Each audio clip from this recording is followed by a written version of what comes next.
সকলকে স্বাগতম। আজ আমি আপনাদের সঙ্গে শেয়ার করব মুখরোচক আম তেলের রেসিপি। খুবই সহজভাবে আপনাদের বানিয়ে দেখাবো আর খুবই টেস্টি হবে। আশা করছি এই রেসিপিটা আপনাদের ভালো লাগবে আর পুরো রেসিপিটা কিন্তু দেখবার অনুরোধ রইল। আর এখনও পর্যন্ত যদি আমার চ্যানেলটিকে সাবস্ক্রাইব করে না থাকেন তাহলে অবশ্যই বন্ধুরা চ্যানেলটিকে সাবস্ক্রাইব করে পাশে থাকবার অনুরোধ রইল।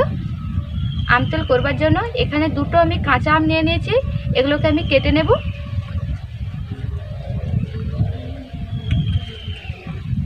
আমগুলোকে আমি ভালো করে ধুয়ে নিয়েছি।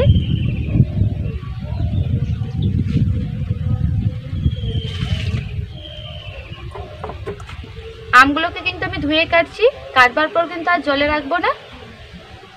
আমগুলোকে আমি ভালো করে ধুয়ে নিয়েছি, এবারে এগুলোকে আমি কেটে নেব। আমগুলোকে কিন্তু আমি ছাল সহ কেটে নিচ্ছি।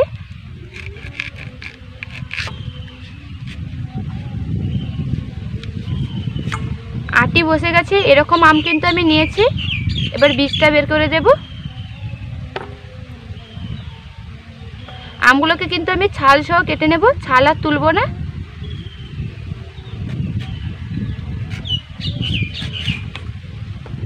আমের মধ্যে যে এই সাদা অংশটা আছে এটাকে আমি তুলে দেব।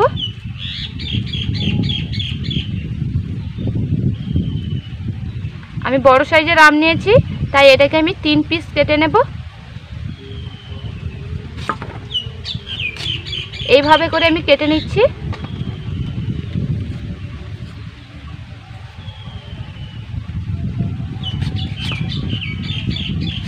খুব কিন্তু ছোট করলাম না, আবার খুব কিন্তু বড়ও করলাম না।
দুটো আমকে আমি কেটে নিয়েছি।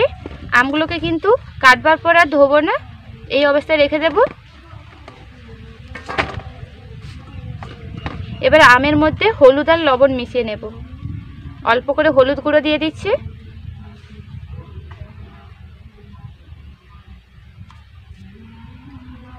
আর দিয়ে দিচ্ছি অল্প করে লবণ।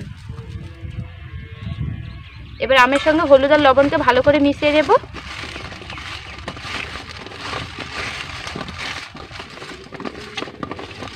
আমগুলোকে কাটবার পর কিন্তু ধোয়ার দরকার নেই, ধোয়ার পর কিন্তু জল বেরোয়, তার জন্য আমি ধুইনি।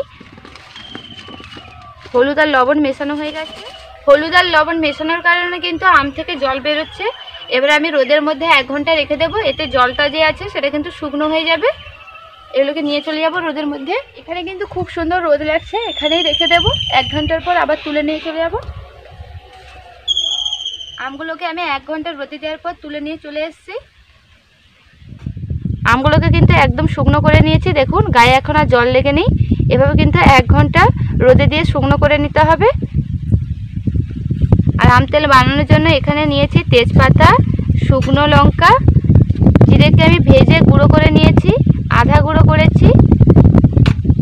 ধনেকেও ভেজে গুঁড়ো করে নিয়েছি, পুরো গুঁড়ো করিনি, আধা গুঁড়ো করেছি। আর নিয়েছি মৌরিকেও ভেজে গুঁড়ো করে নিয়েছি, পুরো কিন্তু গুঁড়ো করিনি। মশলাগুলোকে কিন্তু আধা গুঁড়ো করে নিতে হবে। এদিকে আমি কড়ার মধ্যে তেল নিয়ে নিয়েছি, এখানে আমি সর্ষের তেল নিয়েছি। সর্ষের তেলেই কিন্তু আম তেলটা বানাতে হবে। এখানে আমি 500 গ্রাম সর্ষের তেল নিয়েছি। আম তেল বানানোর জন্য কিন্তু সর্ষের তেল নিতে হবে, সাদা তেল নিলে চলবে না। এবার তেলটাকে গরম করে নেব।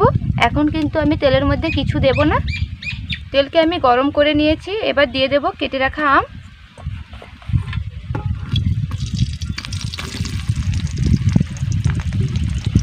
দিয়ে দিচ্ছি তেজপাতা, শুকনো লঙ্কা,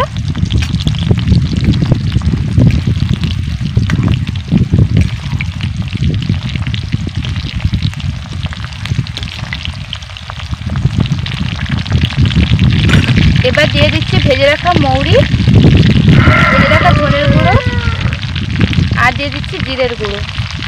ভালো করে মিশিয়ে নেব।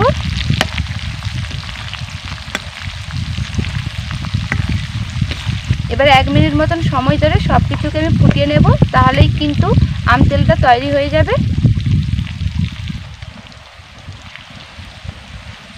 আমি আম তেলকে 1 মিনিট মতন সময় ধরে কিন্তু ফুটিয়ে নিয়েছি, আর কিন্তু ফোটাবো না।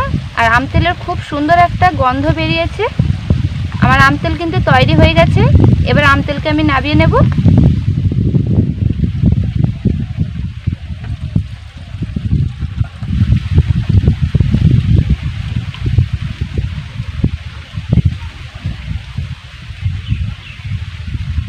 ওর মধ্যে যে মশলাগুলো লেগে আছে সেগুলোকেও আমি নিয়ে নেব।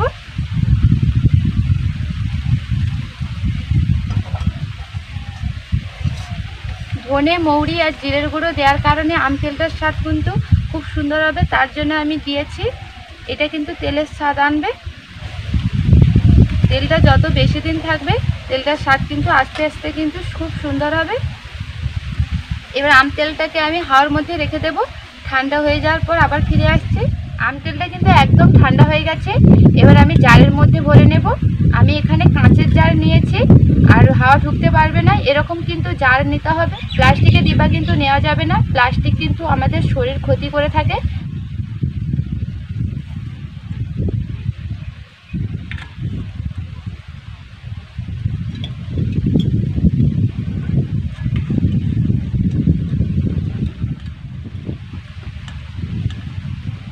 প্রথমে কিন্তু আমি আমগুলোকে ভরে দিচ্ছি।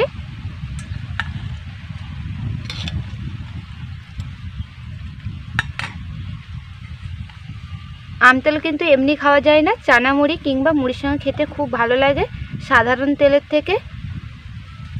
আর আম তেল যত বেশি দিন থাকবে টেস্টটা কিন্তু তত সুন্দর হবে।